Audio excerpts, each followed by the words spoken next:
नमस्कार दोस्तों, आज के इस वीडियो में आपका स्वागत है। आज के इस वीडियो में हम चैप्टर नंबर 3 शुरू करने वाले हैं, मैट्राइसिस। तो चलिए वन बाय वन कंसेप्ट देखते हैं और अच्छे से उनको समझते हैं। तो पहले हम देखेंगे मैट्रिक्स मैट्रिक्स या मैट्राइसिस। ठीक है, अगर एक सिंगल मैट्रिक्स होगा तो उसे मैट्रिक्स बोलेंगे और एक से ज़्यादा रहेंगे तो मैट्राइसिस बोलेंगे। ठीक है, तो मैट्राइसिस जनरली एक प्लूरल नाम है और मैट्रिक्स सिंगुलर है। ठीक है, तो देखिए मैट्राइसिस क्या होता है। तो मैट्राइसिस सेम होता है जैसा हमारा डिटर्मिनेंट होता है। ठीक है, तो जैसे डिटर्मिनेंट में हम ऐसे लिखते हैं, ठीक है, एलिमेंट, तो मैट्राइसिस में हम इस तरह से लिखते हैं। ठीक है, इसको बोलते हैं matrix form.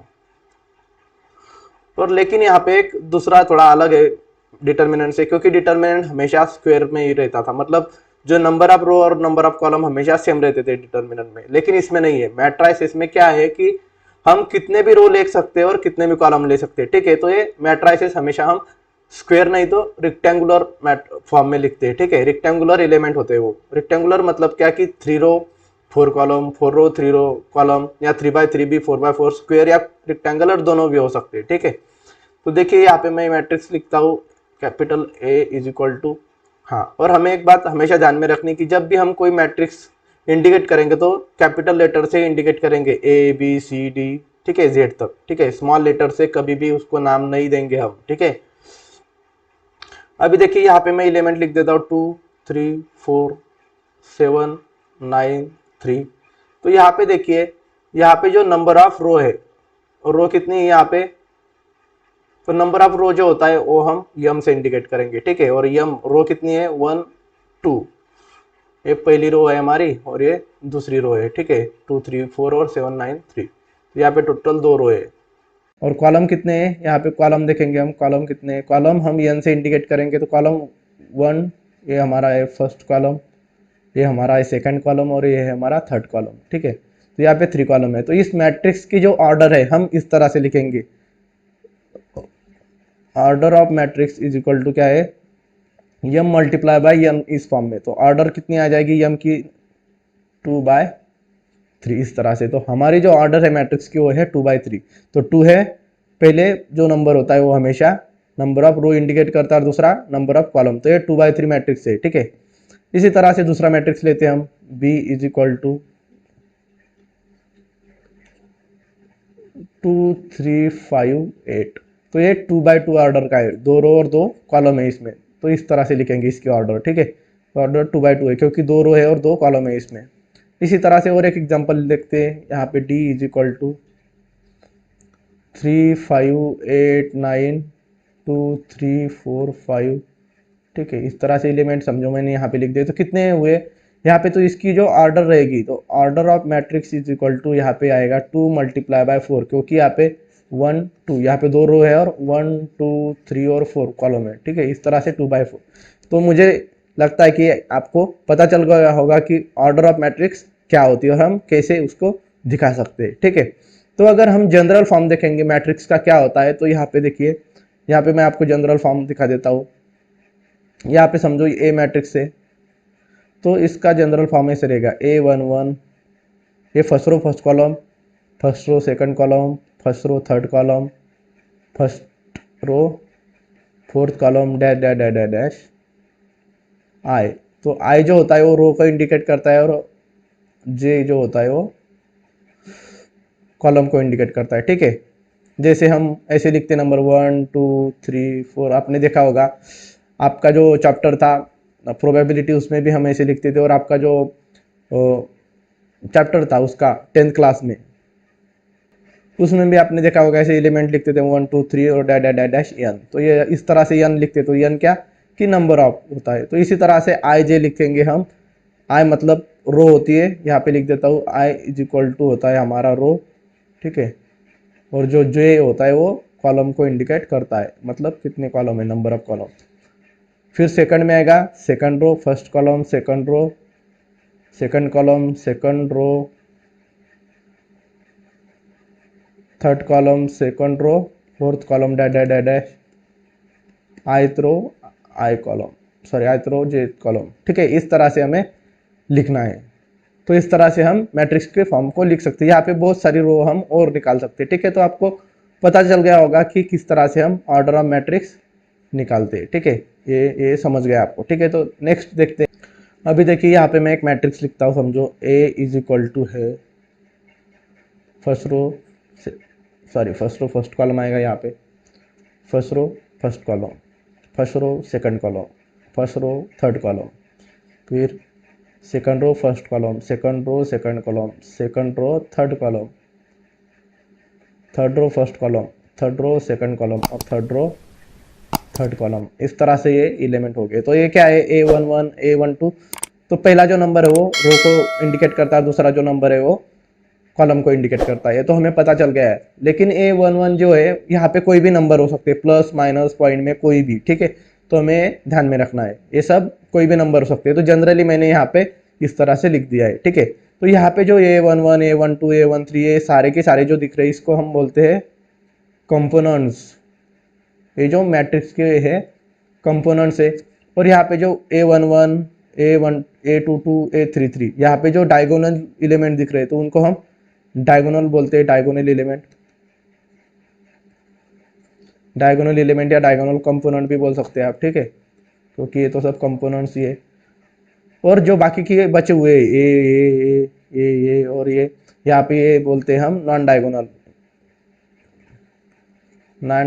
Non diagonal elements, ठीक है। वो ठीक है, ये बेसिक सा है, ये समझ लीजिए आप, ठीक है। फिर आगे देखेंगे हम।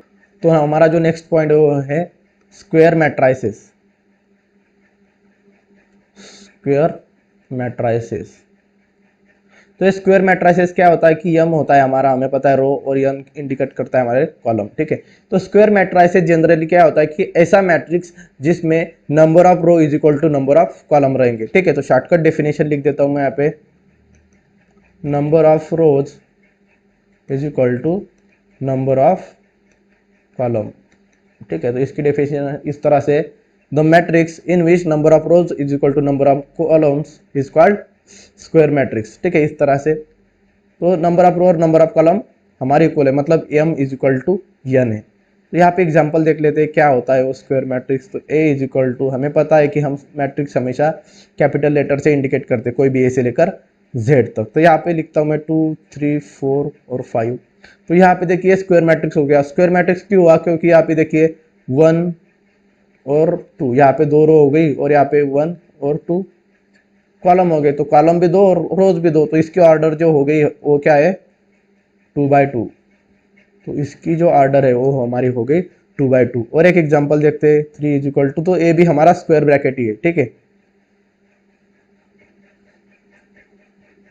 2 3 5 7 2 2 3 1 4। तो यहाँ पे देखिए, यहाँ पे हमारी जो नंबर ऑफ रोज है, यहाँ पे जो नंबर ऑफ रोज है वो हमारी 3 है।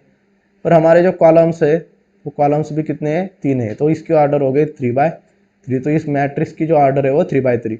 इसी तरह से हम 4 रो 4 कॉलम, 5 रो 5 कॉलम, 6 रो 6 कॉलम अगर लेंगे तो वो सारे के सारे स्क्वायर मैट्राइसेस में ही आएंगे। तो स्क्वायर मैट्राइसेस मतलब कि सिंपली आपको समझना है कि number of row is equal to number of column, और शॉर्टकट में m is equal to n। तो स्क्वायर मैट्राइसेस के कुछ और सब डिवाइडेड पार्ट्स है, मतलब उसके भी कुछ डिफरेंट काइंड ऑफ प्रॉपर्टीज है, तो वो भी हम देखते हैं, ठीक है। कौन कौन से पार्ट्स है उसके। तो चलिए देखते हैं डायगोनल मैट्रिक्स क्या होता है, या डायगोनल मैट्राइसेस भी बोलते हैं आप इसको, ठीक है। मैट्रिक्स मतलब सिंगल और मैट्राइसेस मतलब अलग है। तो आपके बुक में लिखा है मैट्राइसेस, ठीक है, तो आपको कंफ्यूज नहीं होना है। मैट्राइसेस और मैट्रिक्स नियर अबाउट सेम ही होते हैं, ठीक है। तो चलिए यहाँ पे डायगोनल मैट्रिक्स देखते हैं। तो डायगोनल यहाँ पे आपको शब्द से ही पता चल जाएगा कि डायगोनल बहुत सिंपल इसके जो सब डिवाइडेड किया है स्क्वायर मैट्रिक्स को, बहुत सिंपल उसके पार्ट्स है। तो देखिए क्या क्या है। पहला है डायगोनल मैट्रिक्स। तो डायगोनल मतलब क्या, हमें पता है डायगोनल क्या होता है। तो देखिए यहाँ पे simply A is equal to, यहाँ पे मैं एग्जांपल दे देता हूँ। डायगोनल मैट्रिक्स मतलब क्या कि ऐसा मैट्रिक्स, ऐसा स्क्वायर मैट्रिक्स, क्योंकि ये तो स्क्वायर मैट्रिक्स का ही पार्ट है, तो ऐसा स्क्वायर मैट्रिक्स जिसमें जो डायगोनल एलिमेंट है वही रहेंगे और बाकी के सारे एलिमेंट 0 रहेंगे, इसको बोलते हैं डायगोनल मैट्रिक्स। तो यहाँ पे लिख देता हूँ मैं, देखिए यहाँ पे 2 0 0 0 5 0 7 8, सॉरी 7 8 नहीं आएंगे, 0 0 आएंगे, ठीक है। तो यहाँ पे आप समझ गए होंगे कि यहाँ पे सिर्फ जो डायगोनल एलिमेंट है वही एलिमेंट रहेंगे। बाकी की जो सारे एलिमेंट रहेंगे अगर वो जीरो है तो उसको हम डायगोनल मैट्रिक्स बोलेंगे, ठीक है। लेकिन कंडीशन क्या है कि ये डायगोनल तभी आएगा जब मैट्रिक्स स्क्वायर मैट्रिक्स होगा, ठीक है। तो ये 3x3 ऑर्डर का मैट्रिक्स था, ठीक है। तो इस तरह से ये हो गया हमारा डायगोनल मैट्रिक्स। और एक एग्जांपल देता हूँ मैं, example number 2, B is equal to 2 0 0 3। तो ए भी डायगोनल या -3 ले सकते हैं, तो ये भी डायगोनल एलिमेंट है यहाँ पे। और बाकी की जो नॉन डायगोनल एलिमेंट है हमारे वो सब जीरो है। और ये इसकी ऑर्डर क्या है 2/3। तो आप सॉरी 2/2 है, 2 रो और 2 कॉलम है इसमें, ठीक है। इस तरह से तो ये डायगोनल मैट्रिक्स हो गया। तो जनरली जो डायगोनल मैट्रिक्स का जो जनरल फॉर्म है तो इस तरह से आएगा। तो A is equal to general form, यहाँ पे ठीक से लिख देता हूँ मैं, जनरल फॉर्म। तो जो जनरल फॉर्म रहेगा वो क्या रहेगा, तो इस तरह से D1 0 0, या 2/2 का ही लिख देता हूँ मैं यहाँ पे 0 D2, ठीक है। ये 2/2 हो गया। और अगर 3/3 चाहिए तो यहाँ पे इस तरह से करेंगे, यहाँ पे D3, यहाँ पे 0 0, ठीक है। तो ये 3/3 हो जाएगा। और यहाँ पे डायगोनल एलिमेंट्स हम जनरली D1 D2 और D3 से इंडिकेट करेंगे। तो आपको इसकी कोई ज़रूरत नहीं है समझने की कि ये डी से करते या पी से करते। हमें सिर्फ ये समझना है कि डायगोनल मैट्रिक्स क्या होता है, ठीक है। तो हम समझ गए कि डायगोनल मैट्रिक्स क्या होता है, कि जिसमें सिर्फ डायगोनल एलिमेंट होते हैं और बाकी के सारे एलिमेंट जीरो होते हैं। तो नेक्स्ट टाइप है हमारा स्केलर मैट्राइसिस। तो स्केलर मैट्राइसिस का एग्जांपल देता हूं मैं आपको। देखिए यहाँ पे A इज इक्वल टू के 0 0 के। तो स्केलर मैट्राइसिस मतलब क्या, कि डायगोनल मैट्राइसिस ही होता है। लेकिन जो स्केलर मैट्राइसिस में आपको ये समझना है कि जो डायगोनल नॉन डायगोनल एलिमेंट तो वो जीरो है ही, लेकिन जो डायगोनल एलिमेंट है वो हमेशा सेम रहेंगे। यहाँ पे के है तो यहाँ पे के। और एक एग्जांपल देखते हैं। देखिए यहाँ पे एग्जांपल नंबर 2 0 0 2। तो यहाँ पे जो डायगोनल एलिमेंट है वो सेम है और इसकी ऑर्डर है 2/2, इसके भी 2/2 ऑर्डर थी, ठीक है। तो ऑर्डर से अभी तो कुछ लेना देना नहीं है। यहाँ पे सिर्फ आपको ये समझना है कि स्केलर मैट्राइसिस मतलब क्या, कि जो स्केलर एलिमेंट मतलब जो डायगोनल एलिमेंट होते हैं वो हमेशा सेम होते हैं और बाकी जो जीरो होते हैं। यहाँ पे 3/3 का एक एग्जाम्पल देखते हैं हम। 2 0 0 0 2 0 0 0 2। समझ गए आप। तो 2 2 2 आ गया। इस तरह से डायगोनल एलिमेंट और बाकी एलिमेंट हो गए जीरो। तो ये हो गया हमारा स्केलर मैट्राइसिस। तो दोस्तों नेक्स्ट हमारा जो टाइप है वो है यूनिट मैट्राइसिस और आइडेंटिटी मैट्राइसिस, ठीक है। दोनों नाम एक ही है, यूनिट मैट्राइसिस या आइडेंटिटी मैट्राइसिस।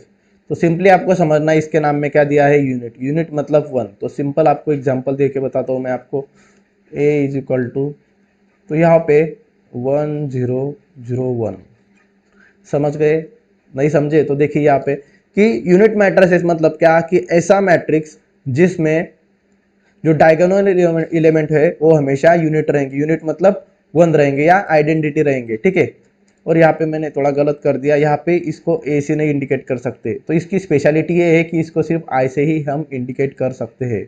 तो इसकी ऑर्डर है 2/2। और जो डायगोनल एलिमेंट है वो हमेशा 1 ही रहेंगे, सेम नहीं रहेंगे। सेम अलग बात है, सेम 2 2 हो सकते, 3 3 हो सकते, 4 4। लेकिन यहाँ पे क्या है कंडीशन, 1 1 ही होने चाहिए। अगर वो 2 2 रहेंगे, 3 3 रहेंगे तो वो हो जाएगा हमारा डायगोनल मैट्रिक्स, ठीक है। तो ये समझ गए आप यूनिट मैट्रिक्स क्या होता है। तो 3/3 की ऑर्डर देखते हो तो इसको हमेशा आई से ही इंडिकेट करना पड़ेगा, ठीक है। एग्जाम्पल 2 देखते हैं अभी। 1 0 0 0 1 0 0 0 1। डायगोनल एलिमेंट 1 1 रहेंगे, नॉन डायगोनल एलिमेंट 0 रहेंगे। ये हो गया हमारा यूनिट मैट्रिक्स और आइडेंटिटी मैट्रिक्स।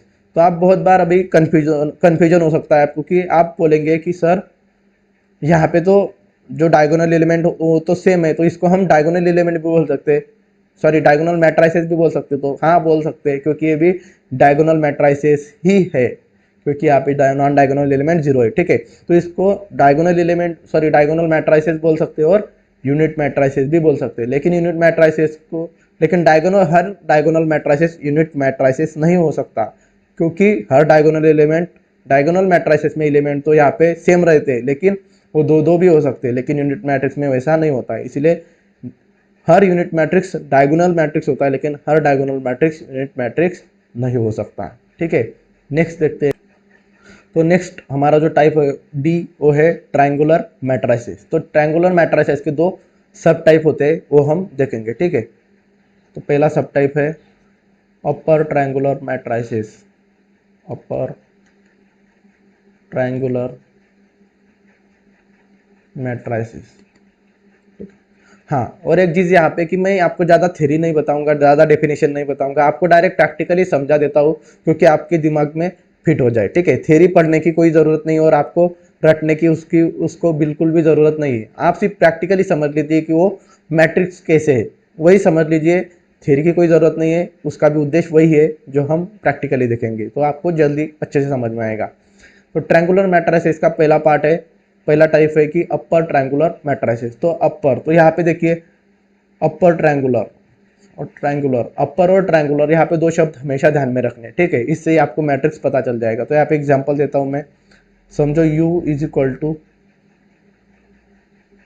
यहाँ पे देखिए 2 3 5 3 4 9 0 0 0, ठीक है। तो ये हो गया हमारा अपर ट्रायंगुलर मैट्रिसेस। तो ये अपर ट्रायंगुलर मैट्रिसेस मतलब क्या कि यहाँ पे देखिए, यहाँ पे जो डायगोनल एलिमेंट है और उसके जो ऊपर वाले एलिमेंट है वो सब क्या है, नंबर से। लेकिन यहाँ पे जो डायगोनल एलिमेंट के नीचे वाले जो नंबर है वो सब क्या है, 0 0 है। तो इसको बोलते हैं हम अपर ट्रायंगुलर मैट्रिसेस। तो यहाँ पे देखिए ट्रायंगुलर क्यों बोलते हैं, क्योंकि यहाँ पे देखिए ट्रायंगल तैयार कर रही है, ठीक है। और अपर क्यों, क्योंकि ऊपर है, समझ गए। तो अपर ट्रायंगुलर मतलब क्या कि डायगोनल के ऊपर, डायगोनल और डायगोनल के ऊपर वाले एलिमेंट कुछ नंबर रहेंगे और नीचे वाले सारे 0 0 रहेंगे। तो ये हो गया हमारा अपर ट्रायंगुलर मैट्रिसेस। और एक एग्जांपल देखते हैं, ये 3x3 ऑर्डर का देखा, अभी हम 2x2 ऑर्डर का देखते हैं। 2x2 ऑर्डर का इस तरह से आएगा 3 4, यहाँ पे -5 रखता हूँ। तो ये भी अपर ट्रायंगुलर मैट्रिसेस हो गया। देखिए यहाँ पे एक ट्रायंगल तैयार कर रहे हैं, डायगोनल और ऊपर वाले एलिमेंट, ठीक है। तो ये अपर ट्रायंगुलर हो गया, नीचे वाला है 0, ठीक है। यहाँ पे वो एक ही 0 आएगा, ठीक है। कन्फ्यूजन बिल्कुल भी नहीं करना है आपको, ठीक है। और दूसरा टाइप है लोअर ट्रायंगुलर। तो इससे, तो इसके नाम से ही आप समझ गए होंगे कि मैं क्या एक्सप्लेन करने वाला हूँ आपको। Lower triangular matrices, lower triangular matrices का हम एग्जांपल देखेंगे। b इज इक्वल टू, यहाँ पे देखिए 0 0, सॉरी 0 नहीं, यहाँ पे कुछ नंबर आएगा पहले, ठीक है। पहले 2x2 का एग्जांपल बताता हूँ। 2 4 5, सॉरी अपर ट्रायंगुलर हो जाएगा। यहाँ पे मैं 3x3 का ही दूंगा क्योंकि आपको अच्छे से समझ में आएगा 3x3 से, क्योंकि 2x2 में थोड़ा कन्फ्यूजन हो सकता है। यहाँ पे देखिए -2 0 0 0 4 3, और यहाँ पे कुछ नंबर आएंगे 4 6 3। तो यहाँ पे देखिए, यहाँ पे जो नीचे वाले एलिमेंट है वो ऐसे एक ट्रायंगल तैयार कर रहे हैं और ऊपर वाले एलिमेंट 0 है। तो नीचे वाले जो एलिमेंट है वो 0 से ऊपर वाले है, ठीक है, कुछ नंबर से। तो यहाँ पे हम समझेंगे कि अगर नीचे ट्रायंगल तैयार कर रहे होंगे तो ये लोअर ट्रायंगुलर मैट्रिक्स हो गया, और ऊपर 0 0 है। यहाँ पे नीचे 0 0 थे, यहाँ पे ऊपर 0 0 है, ठीक है। तो अब लोअर ट्रायंगुलर मतलब क्या कि नीचे ट्रायंगल तैयार कर रहे हैं कुछ जो नंबर है वो, ठीक है, इस तरह से। तो हम इसे लोअर ट्रायंगुलर मैट्रिक्स बोलेंगे। ये इसके ऑर्डर है 3x3। एक 2x2 का एग्जाम्पल देख लेंगे। यहाँ पे c इज इक्वल टू, यहाँ पे इस तरह से आएगा -2, -2 कोई भी नंबर हो सकते हैं, ठीक है। आपने ये सोचना कि मैं -2 ही क्यों ले रहा हूँ, यहाँ पे भी, यहाँ पे भी, ठीक है। आप कोई भी नंबर ले सकते हैं। हाँ, तो यहाँ पे देखिए नीचे ट्रायंगल तैयार हो गया और ये ऊपर 0 है और नीचे वाला ही ट्रायंगल है, इसीलिए हम लोअर ट्रायंगुलर मैट्रिक्स को बोलेंगे। तो चलिए नेक्स्ट कंसेप्ट देखते हैं हम। हमारी जो नेक्स्ट कंसेप्ट है वो है यहाँ पे सिमेट्रिक मैट्रिसेस। सॉरी, कौन सा हो गया था हमारा, डी हो गया था ना। हाँ, अभी ई है। तो हमारा जो ई है, ये नंबर है वो है सिमेट्रिक, सिमेट्रिक या सिमेट्रिकल है, सिमेट्रिक है, ठीक है, सही है। सिमेट्रिक मैट्रिसेस, ठीक है। तो सिमेट्रिक मैट्रिसेस मतलब क्या, तो आपने बचपन में सुना होगा सिमेट्रिक, आपने कुछ ऐसा छठी क्लास में हमने पढ़ा था। तो देखिए इस तरह से, अगर मैंने यहाँ पे एक ऐसा स्क्वायर निकाल लिया, तो इसमें से अगर बीच में से ऐसी लाइन डाल दी तो ये हो गया सिमेट्रिकल, क्योंकि जहाँ से जो जिस लाइन से मैं उसको फोल्ड करके सेम टू सेम पार्ट आएंगे। देखिए यहाँ पे जो शेप है वही शेप इस तरफ आ रहा है, तो ये हो गया सिमेट्रिकल। तो सिमेट्रिकल मतलब क्या, तो देखिए एग्जांपल कि ऐसा मैट्रिक्स, देखिए इस तरह से एग्जांपल से आपको ज़्यादा अच्छे से समझ में आएगा। यहाँ पे 2 3 5 8 9 4 इस तरह से एलिमेंट लिख देता हूँ मैं, और यहाँ पे आएगा फिर 9, यहाँ पे आएगा 3 और यहाँ पे आएगा 5। तो यहाँ पे समझिए कि यहाँ पे जो कि यहाँ पे डायगोनल एलिमेंट है, डायगोनल एलिमेंट कुछ भी हो सकते हैं, लेकिन आपको ये समझना है कि देखिए यहाँ पे ए और ए सेम है, फिर ए और ये 5 5 सेम, और ये 9 है और 9 सेम है। तो इससे क्या आपको एक बात ध्यान में रखनी है, अगर आपने इस डायगोनल पे ऐसे अगर आयना रखा, ठीक है, इस तरह से आयना रखा और इसको अगर आपने फोल्ड किया, तो देखिए यहाँ पे 3 3 5 5 और 9 9 ऐसे ही दिखेंगे ना मिरर में। अगर यहाँ पे मिरर रखा तो यही एलिमेंट जिस मिरर में दिखेंगे तो वही एलिमेंट उसकी जगह पे रखे हुए हैं हमने। ठीक है, तो ये हो गया हमारा सिमेट्रिक मैट्रिक्स 3x3 ऑर्डर का। 2x2 ऑर्डर देखते हैं। 2x2 ऑर्डर का कैसे आएगा, तो 2 3 5। तो यहाँ पे देखिए डायगोनल एलिमेंट तो कुछ भी हो सकते हैं, यहाँ पे 3 है, तो अगर मैंने यहाँ पे आयना रखा तो यहाँ पे बराबर 3 आएगा। ठीक है, तो ये एलिमेंट हो गए सेम, तो ये हो गया 2x2 ऑर्डर का सिमेट्रिक मैट्रिक्स। ठीक है, सिमेट्रिक मैट्राइसिस हो गया हमारा। ठीक है, तो समझ गए आप। तो चलिए दूसरा है उसके आगे वाला F, skew symmetric matrices. Skew symmetric matrices, या आप इसको एंटी सिमेट्रिक मैट्राइसिस भी बोल सकते हैं। तो स्क्यू सिमेट्रिक मैट्राइसिस से इसको ज़्यादा पहचाना जाता है। तो देखिए यहाँ पे भी सिमेट्रिक है, सॉरी सिमेट्रिकल नहीं है, सिमेट्रिक ही है आपके बुक में। तो स्क्यू सिमेट्रिक मैट्राइसिस क्या होता है, तो इसमें भी सिमेट्रिक मैट्राइसिस ही है, लेकिन कैसा है, स्क्यू है। तो देखिए यहाँ पे एग्जांपल बताता हूँ मैं आपको। यहाँ पे एक एग्जांपल लेंगे 3x3 के ऑर्डर का। तो यहाँ पे देखिए 3 2 5 8 9 6। तो यहाँ पे 2 है तो यहाँ पे -2 आएगा, यहाँ पे 5 है तो यहाँ पे -5 होगा, 8 है तो -8 आएगा। ठीक है, इस तरह से। और एक एग्जांपल देखते हैं, b इज इक्वल टू, यहाँ पे एलिमेंट कुछ भी हो सकते हैं, डायगोनल एलिमेंट। ठीक है,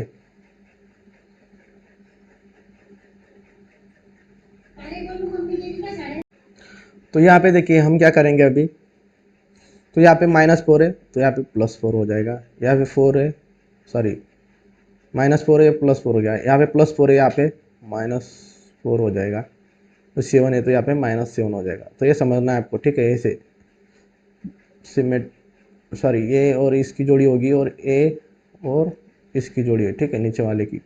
तो इस तरह से मिरर रखेंगे तो जिस जगह पे जिस एलिमेंट आएंगे वही आएंगे, सिर्फ यहाँ पे अगर माइनस होगा तो ये प्लस होगा, और प्लस होगा तो माइनस, मतलब क्या कि उसका सिर्फ साइन चेंज करके आपको बदल के रखना है। ठीक है, देखिए यहाँ पे ऊपर भी वही किया, यहाँ पे +2 था -2 कर दिया, यहाँ पे +5 था -5 कर दिया, -8, और यहाँ पे 8 देखिए 8 का -8 कर दिया। इस तरह से अगर यहाँ पे माइनस होता तो यहाँ पे प्लस आता। ठीक है, अगर -5 यहाँ पे होता तो यहाँ पे हमें +5 लिखना पड़ता, इस तरह से।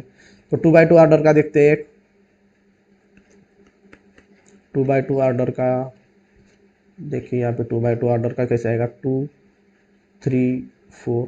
तो यहाँ पे देखिए डायगोनल एलिमेंट कुछ भी होंगे, यहाँ पे 3 है तो यहाँ पे -3, इस तरह से। बहुत सिंपल है, ये हो गया हमारा 2x2 ऑर्डर का। ठीक है, तो चलिए नेक्स्ट कंसेप्ट देख। तो हमारा जो नेक्स्ट कंसेप्ट है वो है जीरो और नल मैट्राइसिस।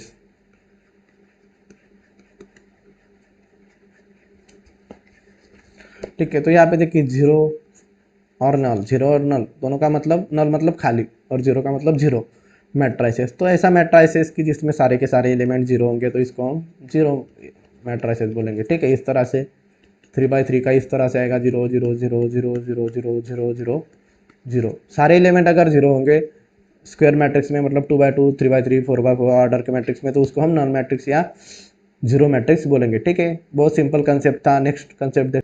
और हाँ, यहाँ पे थोड़ा गलत बता दिया, 2x2 और 3x3 का 4x4 का ऐसा नहीं, जरूरी नहीं है इसको कि यहाँ पे स्क्वायर मैट्रिक्स ही होना चाहिए, यहाँ पे कोई भी मैट्रिक्स होता सकता है 2x3 3x4 ऑर्डर का। ठीक है, तो ये आपको ठीक से समझना है। 2 0 0 0 0 0 0, तो यहाँ पे 3 रो 2 कॉलम हो गए, तो 3x2 ऑर्डर का ही हो गया नल मैट्रिक्स। यहाँ पे और एक एग्जांपल देखते हैं हम, यहाँ पे 0 0 0 0 0 0 0 0 0, 3x3 ऑर्डर का हो गया नॉन मैट्रिक्स। फिर यहाँ पे देखते हैं ई इज इक्वल टू 0 0 0 0 0 0। ये हो गया 2/3 ऑर्डर का, क्योंकि 2 रो है और 3 कॉलम है। ठीक है, इस तरह से तो समझ गए आप कंसेप्ट। नेक्स्ट जो हमारा ये वो है अलजेब्रा ऑफ मैट्राइसिस। तो अलजेब्रा ऑफ मैट्राइसिस। तो यहाँ पे हमारा जो पहला टॉपिक है वो है स्केलर मल्टीप्लिकेशन। ठीक है, बहुत सिंपल सिंपल टॉपिक है। स्केलर मल्टीप्लिकेशन, स्केलर मल्टीप्लिकेशन तो सिंपली आपको समझना है मल्टीप्लिकेशन है इसमें। ठीक है, तो एग्जांपल देखते हैं। तो यहाँ पे देखिए, समझो हमारे पास कोई ए मैट्रिक्स है, ए नाम का कोई मैट्रिक्स है। अगर उसको मैंने के एलिमेंट से, के क्या हो गया स्केलर, स्केलर मतलब क्या, कोई भी नंबर हो सकता है, प्लस माइनस जीरो। ठीक है, तो इससे अगर मैंने मल्टीप्लाई कर दिया तो क्या होगा, जो मल्टीप्लिकेशन आएगी उसको हम स्केलर मल्टीप्लिकेशन बोलेंगे। तो यहाँ पे देखिए, समझो यहाँ पे एग्जाम्पल है, ये जो मेरा मैट्रिक्स है वो दिया हुआ है 3 4 सॉरी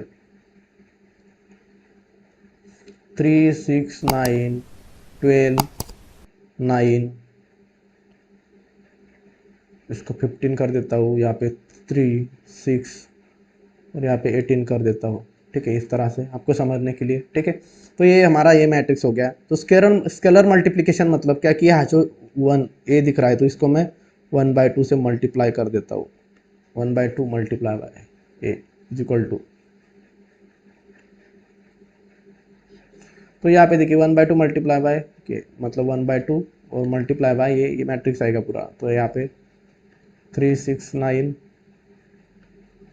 12 9 15 और 3 6 18, इस तरह से एलिमेंट आएंगे। ठीक है, तो 1/2 multiply by A is equal to, यहाँ पे देखिए 1 multiply by 1 divided by 2 half. 1/2 मतलब क्या, हाफ।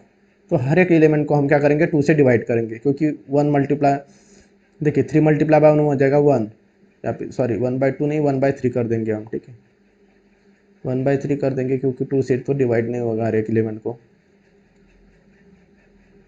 ठीक है, इस तरह से यहाँ पे भी निकाल देता हूँ मैं, अभी डायरेक्ट मल्टीप्लिकेशन ही करके देखते हैं। तो 1/3, तो हर एक एलिमेंट को 1/3 से मल्टीप्लाई करेंगे, तो 3 मल्टीप्लाई बाय 1/3, तो यहाँ पे ऊपर वाला 3 नीचे वाला 3 गया तो बचेगा 1। फिर यहाँ पे 1/3 मल्टीप्लाई बाय दूसरा नंबर क्या है 6। देखिए 3 1 3 3 2 6, 2 मल्टीप्लाई 1 डिवाइडेड बाय 1, तो आंसर आएगा 2। तो ये 2, तो 9 को 3 से डिवाइड किया तो यहाँ पे आ जाएगा 3। 1/3 से 12 को मल्टीप्लाई किया तो आ जाएगा 4, 3 4 12, यहाँ पे 3 3 9, यहाँ पे 3 5 3 1 3 2 3 6 इस तरह से। मतलब क्या किया, 1/3 से हर एक एलिमेंट को मल्टीप्लाई कर दिया। इस तरह से हम इसको बोलते हैं स्केलर मल्टीप्लिकेशन। ठीक है, और एक एग्जांपल देखते हैं। देखिए यहाँ पे 1/2 मल्टीप्लाई बाय बी, तो यहाँ पे समझो बी हमारा जो मैट्रिक्स है वो है 3 4 5 8। तो देखिए 1/2 मल्टीप्लाई बाय 3 4 5 8, तो यहाँ पे 1/2 से मल्टीप्लाई करेंगे तो 3 मल्टीप्लाई बाय 1 3, 3 डिवाइडेड बाय 2, तो 3 से डिवाइड नहीं होगा, इसलिए यहाँ पे एलिमेंट आएगा 3/2। यहाँ पे 4 मल्टीप्लाई बाय 1 4, 4 डिवाइडेड बाय 2 हो जाएगा 2, तो यहाँ पे आएगा 2। 1/5 को सॉरी 1/2 को 5 से मल्टीप्लाई करेंगे तो 5/2 आ जाएगा, और यहाँ पे 8 से मल्टीप्लाई करेंगे 1/2 को तो उसका हाफ आ जाएगा 4। तो यहाँ पे 3/2 2 5/2 4, इस तरह से एलिमेंट आ गए हमारे किसके, 1/2 से मल्टीप्लाई किया बी को। तो ठीक है, इसका हम उल्टा भी कर सकते हैं। अभी हमने मल्टीप्लाई किया तो अभी हम कुछ कॉमन भी बाहर निकाल सकते हैं। देखिए यहाँ पे लिख देता हूँ c इज इक्वल टू, यहाँ पे 4 8 12 और 18। ठीक है, तो यहाँ पे दिख रहा है मुझे c इज इक्वल टू, तो यहाँ पे देखिए मैं यहाँ पे मल्टीप्लाई नहीं कर रहा हूँ, तो यहाँ पे ऐसा नंबर ढूंढूंगा मैं यहाँ पे कि कोई भी नंबर कॉमन निकाल सकता हूँ। ठीक है, तो कोई नंबर यहाँ पे मैं 2 कॉमन निकाल लेता हूँ, तो 2 मल्टीप्लाई बाय, तो 4 में से 2 गया, मतलब क्या कि 4 को 2 से डिवाइड करना पड़ेगा, तो 2 कॉमन लेते हैं ना हमने देखा है कि कॉमन कैसे निकालते हैं। फिर 8 में से 2 निकाला, मतलब क्या कि 8 को 2 से डिवाइड किया तो 4 आएगा। फिर 12 में से 2 निकाला, मतलब 12 को 2 से डिवाइड किया तो 6 आएगा, और यहाँ पे 9 आएगा। तो ये इस तरह से भी हम निकाल सकते हैं। मतलब यहाँ पे मल्टीप्लाई किया, यहाँ पे जो मल्टीप्लाई में था वो बाहर निकाल के लाया। और एक एग्जांपल देखते हैं हम, 3 5 8 9। ठीक है, 3 5 8 9। ठीक है, यहाँ पे इस तरफ लिख देता हूँ मैं, c इज इक्वल टू है हमारा 3 5 8 9। तो इसमें से कॉमन निकालेंगे, मैं 2 कॉमन 5 कॉमन निकालता हूँ। तो 5 कॉमन निकालेंगे मतलब क्या, 5 से हर एक एलिमेंट को डिवाइड करेंगे। तो देखिए 5 कॉमन निकाल लिया, तो यहाँ पे बचेगा 3/5। 5 से डिवाइड नहीं हो रहा है इसको, तो यहाँ पे 3/5 लिखना पड़ेगा। यहाँ पे 1 आएगा, 5 से 5 को डिवाइड किया तो यहाँ 8/5 आएगा और यहाँ पे 9/5 आएगा। तो अगर आप 5 से मल्टीप्लाई करोगे इसको तो फिर से वही के वही नंबर आएंगे, ठीक है। तो इस तरह से मैंने कॉमन निकाल लिया। यहाँ पे एलिमेंट आ गए 5 मल्टीप्लाई बाय 3/5 1, 8/5 9/5। तो इस तरह से हमारा ये हो गया स्केलर मल्टीप्लिकेशन। तो चलिए यहाँ पे कुछ प्रॉपर्टीज देख लेते हैं स्केलर मल्टीप्लिकेशन की हम। तो यहाँ पे लिखता हूँ मैं प्रॉपर्टीज ऑफ स्केलर मल्टीप्लिकेशन, ठीक है। प्रॉपर्टीज ऑफ स्केलर मल्टीप्लिकेशन देखेंगे। तो स्केलर मल्टीप्लिकेशन क्या है हमने देख लिया। समझो यहाँ पे हमारे पास एग्जांपल लेते हैं हम, एक मैट्राइसिस है कोई भी, ठीक है। तो अगर मैंने इसको m मल्टीप्लाई बाय ये कर दिया तो इसको a मल्टीप्लाई बाय m भी लिख सकते हैं, ठीक है। यहाँ पे मल्टीप्लिकेशन का साइन नहीं, पॉइंट दे रहा हूँ, ठीक है। मल्टीप्लाई का साइन दिया तो भी चलेगा। तो m multiply by is equal to a multiply by b, ये हो गई कम्यूटेटिव प्रॉपर्टी। सॉरी, ये यम ही आएगा यहाँ पे, कम्यूटेटिव, ठीक है। तो जो स्केलर मल्टीप्लिकेशन हो कम्यूटेटिव होती है, मतलब एक मैट्रिक्स है उसको इस तरफ से मैंने मल्टीप्लाई किया, ठीक है, और इसको दूसरी तरफ से मल्टीप्लाई किया, मतलब ऐसे मैट्रिक्स है। तो यहाँ पे 2 मल्टीप्लाई किया तो इसको इस तरह से मैट्रिक्स मल्टीप्लाई बाय 2 इस तरह भी लिख सकते हैं हम, ठीक है। दोनों का मतलब एक ही होता है। फिर आगे वाला है आपका स्केलर मल्टीप्लिकेशन इज एसोसिएटिव। तो स्केलर मल्टीप्लिकेशन है एसोसिएटिव है, एक इस तरह से। तो यहाँ पे देखिए यम इंटू ए, यहाँ पे एक यन है, ठीक है। तो यम और यन कोई भी डिजिट है और ये जो ए है हमारा मैट्राइसिस है, ठीक है। तो हम इसको इस तरह से भी लिख सकते हैं यन मल्टीप्लाई बाय ए और यहाँ पे बाहर यम, ठीक है। तो यहाँ पे multiply by A multiply by N, तो यम और यन तो कोई नंबर हो ए और ए हमारा मैट्रिक्स है, ठीक है। इस तरह से मतलब यहाँ पे मैट्रिक्स है, यहाँ पे यम इस तरह से यन है, इसको ब्रैकेट में रखा है। तो हम इस तरह से भी कर सकते हैं, यहाँ पे समझो यम है, ठीक है। तो यहाँ पे इस तरह से भी कर सकते हैं यन मल्टीप्लाई बाय ये जो मैट्रिक्स है इसको इस तरफ से और मल्टीप्लाई बाय ये ब्रैकेट है बाहर वाला, ठीक है, कंफ्यूज नहीं होना है, ब्रैकेट है यहाँ पे यम, ठीक है। इस तरह से भी हम कर सकते हैं। फिर आपकी आगे वाली प्रॉपर्टी है डिस्ट्रीब्यूटिव प्रॉपर्टी, ठीक है। तो यहाँ पे डिस्ट्रीब्यूटिव प्रॉपर्टी क्या है, ये हमारी प्रॉपर्टी थी एसोसिएटिव, ठीक है। ये प्रॉपर्टीज आपको यहाँ पे नहीं समझी तो कोई प्रॉब्लम नहीं है, आप अच्छे से सिर्फ देख लीजिए। नहीं समझा तो भी हम जब एग्जाम्पल सॉल्व करेंगे तो आपको बहुत अच्छी तरह से समझ में आएगी, ये मेरी गारंटी है, ठीक है। तो आप सिर्फ समझ लीजिए, नहीं समझा तो कोई भी प्रॉब्लम नहीं है, ठीक है। आप देखिए सिर्फ, क्योंकि एक बार आपके नज़र से जाएगा तो आपको थोड़ा रिमाइंड हो जाएगा वो, ठीक है। और यहाँ पे देखिए फिर M multiply by A multiply by B. तो यहाँ पे जो ए और बी है कोई भी दो मैट्रिक्स है और यम कोई भी एक नंबर हो सकता है। जो यहाँ पे सॉरी यहाँ पे प्लस का साइन है, ठीक है, यहाँ पे प्लस है। तो हम इस तरह से कर सकते हैं, यम को ए से मल्टीप्लाई करेंगे और फिर यम को बी से मल्टीप्लाई करेंगे, जैसे हम मल्टीप्लाई करते हैं वैसे ही। तो ये हो गई हमारी डिस्ट्रीब्यूटिव प्रॉपर्टी,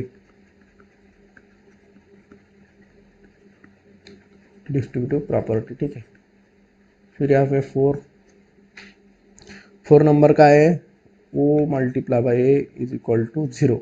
तो यहाँ पे देखिए ये 0 है, ठीक है, यहाँ पे ये 0 है और यहाँ पे जो ओ नाम का मैट्रिक्स है, ये मैट्रिक्स है ओ। तो ये जो ओ नाम का मैट्रिक्स है इसके जो एलिमेंट है वो 0 0 0 0 है, ठीक है। अगर ये 3/3 का होगा तो ये भी 3/3 का 0 0 होगा और ये 2/2 का होगा तो ये भी 2/2 का 0 0 होगा, ठीक है। तो ये 0 0 मैट्रिक्स से इसको मल्टीप्लाई कर दिया मैंने तो यहाँ पे 0 आएगा, ठीक है। इस तरह से समझना है। फिर 5 नंबर का है हमारा M multiply by O is equal to 0। तो यम मतलब कोई भी नंबर है और यहाँ पे जो ये मैट्रिक्स है वो नाम का, ठीक है, मतलब मैट्रिक्स है, इसके कुछ एलिमेंट है लेकिन इसके जो एलिमेंट है वो सारे 0 0 है। कोई भी हो सकता है 2/2 3/3 ऑर्डर का। तो कोई भी नंबर से अगर 0/0 जो 0 का मैट्रिक्स है, जो नल मैट्रिक्स है, उसको मल्टीप्लाई करेंगे तो आंसर 0 ही आता है, ठीक है। क्योंकि 0 को तो किसी से मल्टीप्लाई करेंगे तो 0 तो ये हमको ही पता है, ठीक है। तो और फिर आगे है वही है distributive.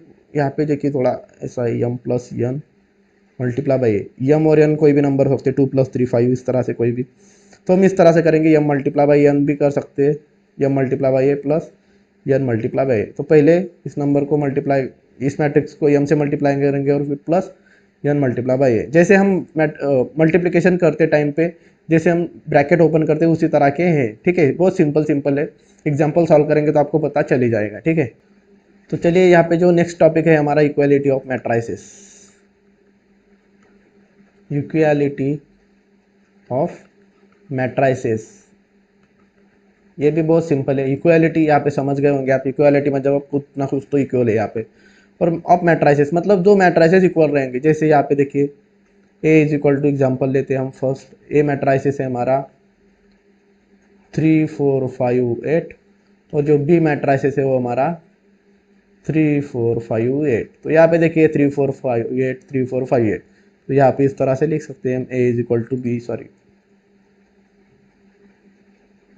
A is equal to B, क्योंकि A matrix is equal to B matrix है। इसी तरह से या फिर हम इस तरह से लिख सकते हैं, अगर एक मैट्रिक्स है हमारे पास 3 4 -5 8, और यहाँ पे इज इक्वल टू दिया हुआ है इस तरह से 3 4 x 8, तो यहाँ पे 3 4 8 3 4 8, और यहाँ पे इक्वल दिया हुआ है, मतलब क्या x की वैल्यू क्या आ गई -5। इस तरह से इक्वालिटी ऑफ मैट्रिक्स हम बोल सकते हैं, ठीक है। 3/3 का भी यही कंडीशन है, ठीक है। 3/3 में भी आप यही कर सकते हैं। और एक एग्जांपल देखते हैं, देखिए यहाँ पे ये सेकंड था, तो एक एग्जांपल देखिए, इस तरह से भी आप कर सकते हैं। A B C 5 8 9 is equal to, यहाँ पे एक्स वाई जेड कर सकते हैं, -3 2 4 कर सकते हैं। तो यहाँ पे जो ए की वैल्यू है -3 आएगी, क्योंकि यहाँ पे इक्वल है, बी की वैल्यू आएगी 2, यहाँ पे सी की वैल्यू आएगी 4। जो करस्पॉन्डिंग एलिमेंट है वो हमेशा सेम रहती है इक्वल मैट्रिक्स में, ठीक है। एक्स की वैल्यू 5, वाई की वैल्यू 8 और 9 की वैल्यू जेड। तो अगर आपको निकालना बोला है एक्स की वैल्यू, तो यहाँ पे आप लिख देंगे एक्स की वैल्यू आएगी 5, वाई की वैल्यू आएगी 8, जेड की वैल्यू आएगी देखिए 9, ठीक है, लास्ट में ना ये 9। इसी तरह से ए बी सी की वैल्यू आएगी, ए की वैल्यू क्या आएगी -3, बी की वैल्यू 2 और सी की वैल्यू आएगी 4। देखिए लास्ट में सी सी डी बी और ए ए, ठीक है। बहुत सिंपल है, समझ गए होंगे आप। तो देखिए यहाँ पे इक्वालिटी ऑफ मैट्रिक्स जब हम two variable equation in two variable, जो लीनियर इक्वेशन है उनके लिए कैसे यूज़ करते हैं, तो इक्वेशन इन टू वेरिएबल जो होते हैं उनके लिए हम मैट्रिक्स फॉर्म कैसे लिख सकते हैं। तो यहाँ पे समझो एक फॉर्म है a1x plus a2y is equal to c1, और a2x plus b2y is equal to c2। इस तरह से एक इक्वेशन है और दूसरा इक्वेशन है। तो इसको मैट्रिक्स फॉर्म में कैसे लिखेंगे, तो इसका मैट्रिक्स फॉर्म लिखेंगे हम, देखिए एकदम सिंपल है। जो इक्वल साइन की इस तरफ है वो इस मैट्रिक्स में लिखेंगे इस तरह से, a1x प्लस a2y और a2x plus b2y is equal to आएगा c1/c2। तो ये इसके इक्वल, ये इसके इक्वल, ठीक है। इस तरह से लिख सकते हैं हम, ठीक है। अगर 3 वेरिएबल के इक्वेशन रहेंगे, equation in 3 variable, linear equation है सारे। देखिए a1x plus b1y plus c1z is equal to d1, a2x plus b2y plus c2 z is equal to d2, और a3x plus b3y plus c3z is equal to d3। समझो ये हमारे 1 2 और 3 कोई भी 3 वेरिएबल वाली इक्वेशन, तो इनको मैट्रिक्स फॉर्म में इस तरह से लिखेंगे, ठीक है। तो मैट्रिक्स फॉर्म, हमारा जो मैट्रिक्स फॉर्म आएगा ये देखिए यहाँ पे a1x plus b1y plus c1z, b1y, फिर a2x plus b2y plus c2z, a3x plus b3y plus c3z। तो a b c generally a1 b1 b2 a1 a2 a3 b1 b2 b3 c1 c2 c3, और यहाँ पे a1 a2 b1 b2, ठीक है। इस तरह से यहाँ पे जो सारे के सारे है वो सब कोई नंबर हो सकते हैं, और एक्स वाई जेड यहाँ पे वेरिएबल है, ठीक है। तो इसको हम इज इक्वल साइन के आगे क्या है d1/d1/d2/d3। तो यहाँ पे इक्वालिटी मैट्रिक्स के देखिए यहाँ पे फर्स्ट है, तो ये d1 की वैल्यू है, d2 की वैल्यू और d3 की वैल्यू। इसको हम इस तरह से भी लिख सकते हैं, और इसको इस तरह से, और इसको इस तरह से लिख सकते हैं, ठीक है। तो ये हो गई हमारी इक्वालिटी ऑफ मैट्राइसेस। तो नेक्स्ट कंसेप्ट देख, तो प्रॉपर्टीज ऑफ इक्वलिटी कुछ है, तो यहाँ पे कुछ हम प्रॉपर्टी देख लेते हैं कि इक्वलिटी के लिए कौन सी प्रॉपर्टी। तो यहाँ पे देखिए पहली प्रॉपर्टी हमारी सिमेट्री। तो यहाँ पे देखिए अगर if A is equal to B है, देन इसको हम इस तरह से भी देख सकते हैं, B is equal to A. ये दोनों मैट्रिक्स है, ठीक है, सेम ऑर्डर के। तो A is equal to B है तो बी इज इक्वल टू ए, इसको बोलते हैं हम सिमेट्री। ये हो गई हमारी सिमेट्री प्रॉपर्टी, ठीक है। ये समझना, इसके नाम अगर आपको याद नहीं रहे तो भी कोई प्रॉब्लम नहीं है, ठीक है, लेकिन होने चाहिए आपको। अगर आप इंजीनियर बनने वाले हैं तो आपको याद होने चाहिए नाम, ठीक है।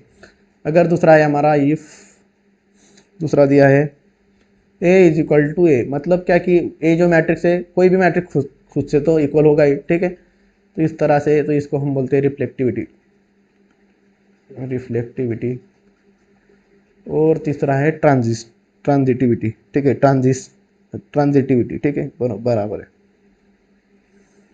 तो यहाँ पे ट्रांजिटिविटी है, देखिए A B is equal to B है, ए मैट्रिक्स बी के इक्वल है और जो बी है वो सी के इक्वल है। तो ये ए के इक्वल बी है और बी के इक्वल सी है। तो यहाँ पे देखिए हम ए के इक्वल सी लिख सकते हैं, ठीक है, इस तरह से। देन देखिए ए के इक्वल बी है तो बी के इक्वल सी है, तो मतलब ए के इक्वल बी हो गया, तो बी के इक्वल सी है तो मतलब ए के इक्वल सी आ गया। तो इसको बोलते हैं ट्रांजिटिविटी, ट्रांजिटिविटी, ठीक है। इस तरह से ये जो थ्री प्रॉपर्टी है इक्वलिटी की, वो भी हमें समझना है, ठीक है।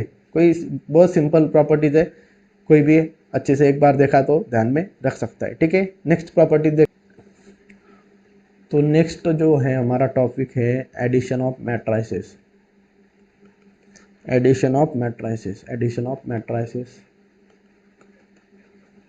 ठीक है। तो हम जैसे बुक में दिया है उसी ऑर्डर से हम ले रहे हैं, ठीक है। तो एडिशन ऑफ मैट्राइसेस कैसे होगी, तो देखिए आप एग्जांपल 1 लेता हूँ। तो यहाँ पे एडिशन ऑफ मैट्राइसेस के लिए कुछ हमें कंडीशन ज़रूरी है, ठीक है। तो यहाँ पे कंडीशन लिख देता हूँ मैं कि अगर वो कंडीशन फुलफिल होगी, ठीक है, कंडीशन फुलफिल होगी तभी हम एडिशन कर सकते हैं। तो पहली जो कंडीशन है वो क्या है, सेम ऑर्डर। तो दो मैट्रिक्स होंगे, मैट्राइसेस होंगे, तो उनकी ऑर्डर सेम होनी चाहिए। जैसे 2x2 के होने चाहिए दोनों, 3x3 के भी हो सकते हैं, ठीक है, 4x4 कोई भी हो, लेकिन ऑर्डर सेम होनी चाहिए। 2x3, 3x2 कोई भी हो सकते हैं, ठीक है। तो यहाँ पे सेम ऑर्डर होनी चाहिए। दूसरा क्या है कि बस यही एक कंडीशन है कि हमें एडिशन होगी। और नॉट सेम ऑर्डर होगी, not same order addition not possible, ठीक है। ये दो चीज़ें आपको अच्छे से नोट कर लेनी है, ठीक है। सेम ऑर्डर नहीं होगी तो एडिशन बिल्कुल भी नहीं होगी, ठीक है।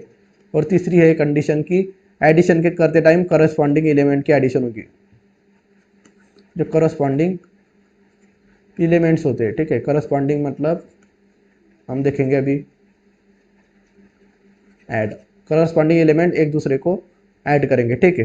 तो यहाँ पे एग्जांपल देख लेते हैं हम। पहला समझो ए मैट्रिक्स है हमारा 3 3 4 5 और बी मैट्रिक्स है हमारा 3 8 -4 5,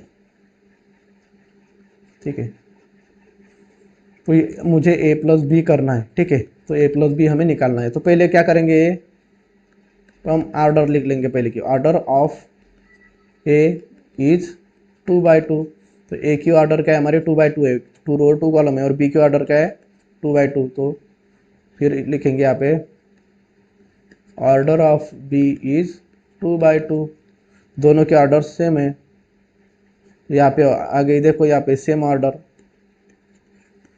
सेम ऑर्डर आ गई। तो यहाँ पे हमारी पहली कंडीशन फुलफिल होगी कि सेम ऑर्डर आ गई, तो हम एडिशन कर सकते हैं, ठीक है। Therefore addition is possible. इस तरह से आपको लिखना है सॉल्व करते टाइम। तो यहाँ पे करेंगे फिर हम A plus B is equal to, A की वैल्यू क्या है 3 3 4 5 प्लस, सिर्फ ए की जगह पे मैट्रिक्स डाल रहा हूँ, बी की जगह पे मैट्रिक्स डाल रहा हूँ मैं, ठीक है, 3 8 -4 5। तो इनके एडिशन करेंगे तो करस्पॉन्डिंग एलिमेंट, देखिए यहाँ पे करस्पॉन्डिंग एलिमेंट के एडिशन, मतलब 3 का करस्पॉन्डिंग क्या है 3, यहाँ पे 3 पहले तो यहाँ पे भी 3 पहले, तो उनकी एडिशन होगी। फिर ये 3 और ये 8 है तो इनकी एडिशन यहाँ पे होगी। फिर ये 4 और -4 है तो 4 प्लस -4, तो यहाँ पे -4 ही आएगा। और 5 प्लस 5 इस तरह से, ठीक है। तो 3 + 3 हो जाएगा 6, यहाँ पे हो जाएगा 0, यहाँ पे हो जाएगा 11 और यहाँ पे हो जाएगा 10। तो हमारी जो एडिशन हो गई मैट्रिक्स की वो इस तरह से आ गई। ठीक है, 3 बाई 3 का मैट्रिक्स होगा, इसी तरह से सॉल्व करेंगे। ठीक है, पहले ऑर्डर चेक करेंगे, फिर ऑर्डर से डिसाइड करेंगे कि पॉसिबल है कि नहीं एडिशन। ठीक है, और फिर हम एडिशन करेंगे, अगर पॉसिबल नहीं होगी तो हम एडिशन नहीं करेंगे। ठीक है, तो देखते हैं properties of addition of matrices. ठीक है, तो हमारी जो पहली प्रॉपर्टीज है, ठीक है, तो उससे पहले हम यहाँ पे देखिए ए बी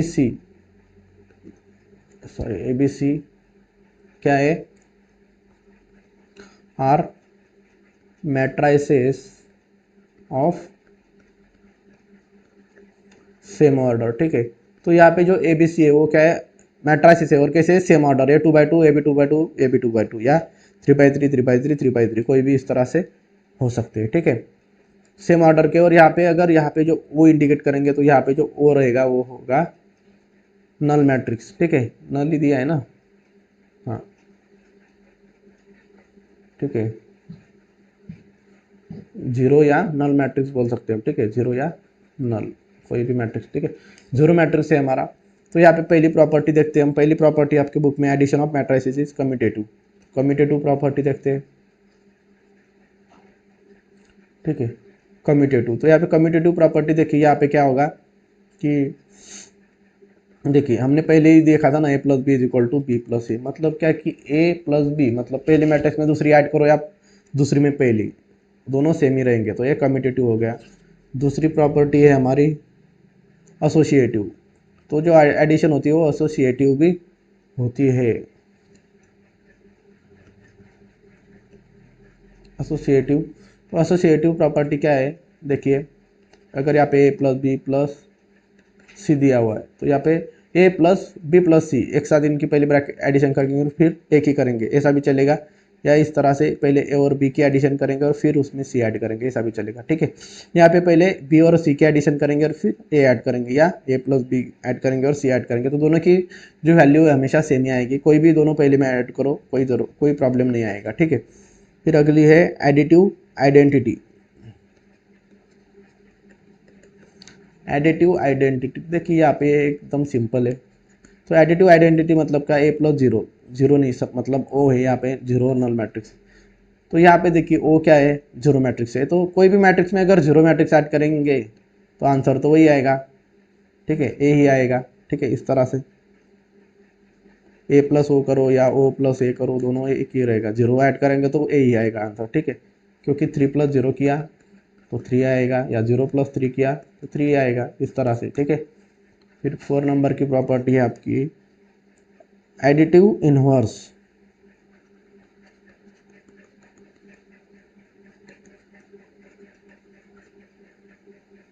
ठीक है, तो यहाँ पे A plus of minus A is equal to minus A plus A is equal to zero. तो इसका मतलब क्या है, एक मैट्रिक्स है और उसका माइनस मैट्रिक्स है। मतलब यहाँ पे बताता हूँ 2 3 4 5 और इसका माइनस आएगा, ये हो गया ए। ठीक है, तो माइनस ए क्या होगा, माइनस से मल्टीप्लाई कर देंगे। तो यहाँ पे देखिए -2 -3 -4 -5। तो 2 + -2 0, 5 + -3 3 -3 0, 4 + -4 0, 4 माइनस सॉरी 4 + -5 0। तो इसी तरह से किसी भी मैट्रिक्स में अगर खुद का नेगेटिव नंबर ऐड करेंगे तो जीरो ही आएगा। मतलब 3 में -3 ऐड कर दिया तो जीरो आएगा, 5 में -5 ऐड कर दिया, देखिए यहाँ पे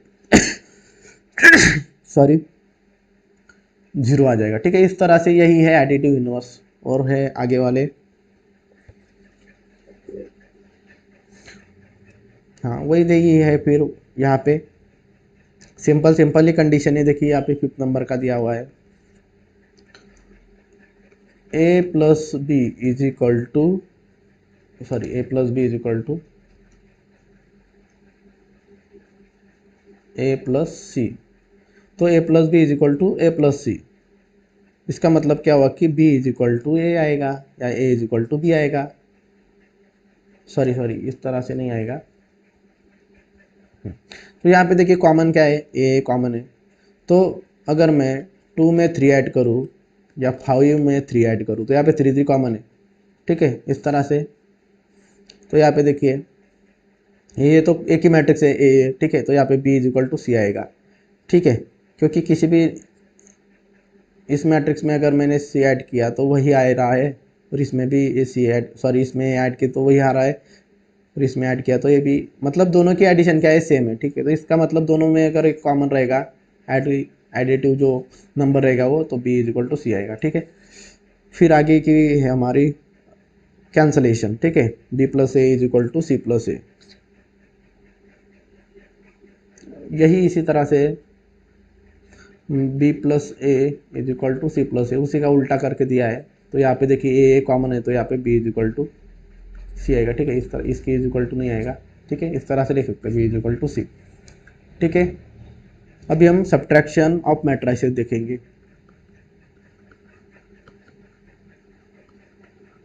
सब्ट्रैक्शन ऑफ मैट्रिसेस,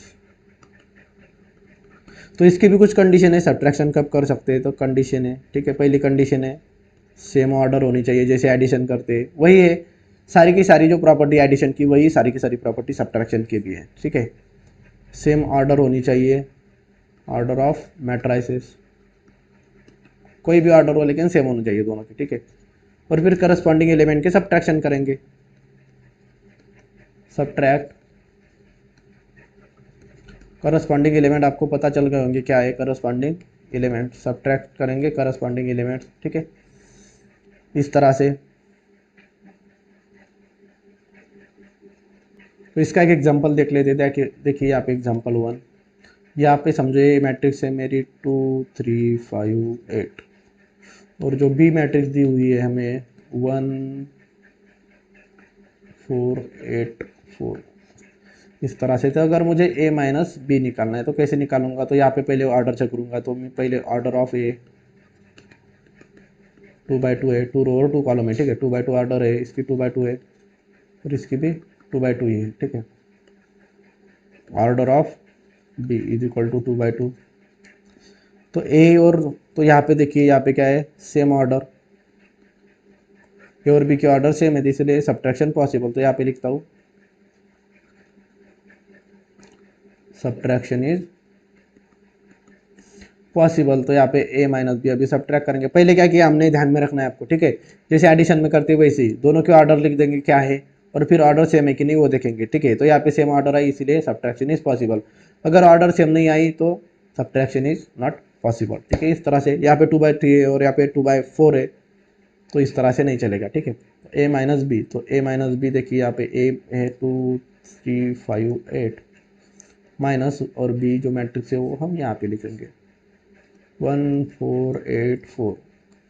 तो यहाँ पे ए माइनस बी सब्ट्रैक्ट करेंगे तो 2 करस्पॉन्डिंग एलिमेंट की सब्ट्रैक्शन, ठीक है। ये देखिए यहाँ पे पहला है सेम ऑर्डर हो गया हमारा, करस्पॉन्डिंग एलिमेंट की सब्ट्रैक्शन, तो 2 माइनस 1, करस्पॉन्डिंग एलिमेंट 2 की जगह पे 1 है, यहाँ पे 3 की जगह पे 4 है, यहाँ पे 5 माइनस आएगा 8, और यहाँ पे 8 माइनस 4, ठीक है। इस तरह से ए इसका करस्पॉन्डिंग ए है।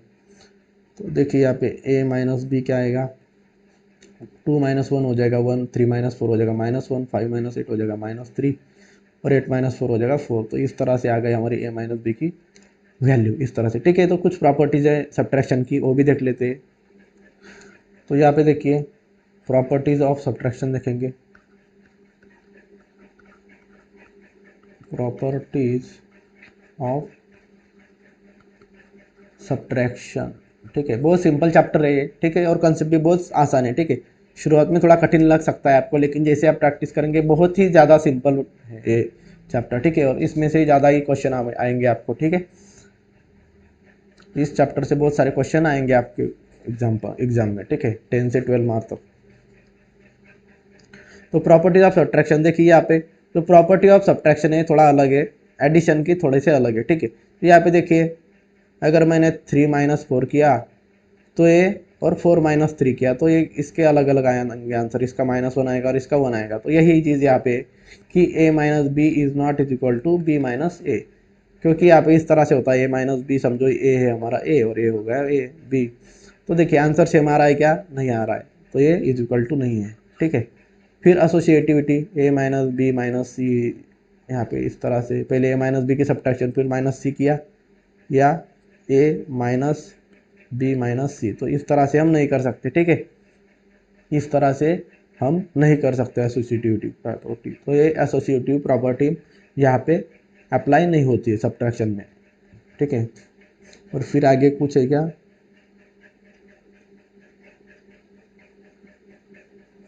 नहीं, फिर आपको यही सिंपल है, एक प्रॉपर्टी है लेकिन वो कुछ काम की नहीं है उतनी, ठीक है। तो इस तरह से हमने सारी प्रॉपर्टी देखी वन बाय वन, ठीक है। ये आपको समझ में आ गई होगी। और कुछ प्रॉपर्टीज हो सकता है आपको समझ में ना आए, तो अभी हम जो एग्जांपल सॉल्व करेंगे वो एग्जांपल में 100% आपको समझ में आ जाएगी, ठीक है। बहुत सिंपल चैप्टर है, इसको चैप्टर को आप पूरा पढ़िए और अच्छे से मार्क आएंगे फिर आपके एग्जाम में, ठीक है। तो अगर आपको ये वीडियो अच्छा लगा हो तो चैनल को सब्सक्राइब कर दीजिए, वीडियो को भी लाइक कर दीजिए और साथ में बेल आइकन को प्रेस कर दीजिए, ताकि मैं जब भी कोई नई वीडियो आपके लिए अपलोड करूँगा तो उसका नोटिफिकेशन आपको जल्दी मिले, ठीक है। और अगर आपने प्रीवियस वीडियो नहीं देखे या इस चैप्टर के बाद वाली वीडियो अगर आपको देखने हैं तो यहाँ पे डिस्क्रिप्शन में मैंने लिंक दे दी है, वहाँ पे जाके आप सारे चैप्टर्स के सारे वीडियो, हर एक क्वेश्चन मैंने आपके निराली बुक का सॉल्व किया हुआ है, ठीक है। तो आपको बिल्कुल टेंशन लेने की कोई ज़रूरत नहीं है, आपको सिर्फ पढ़ाई करनी है ठीक से, ठीक है। और फिर बाद में अगर हमें टाइम मिला तो हम कुछ क्वेश्चन पेपर भी सॉल्व करेंगे, ठीक है। तो चैनल से जुड़े रहिए, मिलते हैं जल्दी अगले वीडियो में, ठीक है। तब तक टेक केयर, बाय बाय।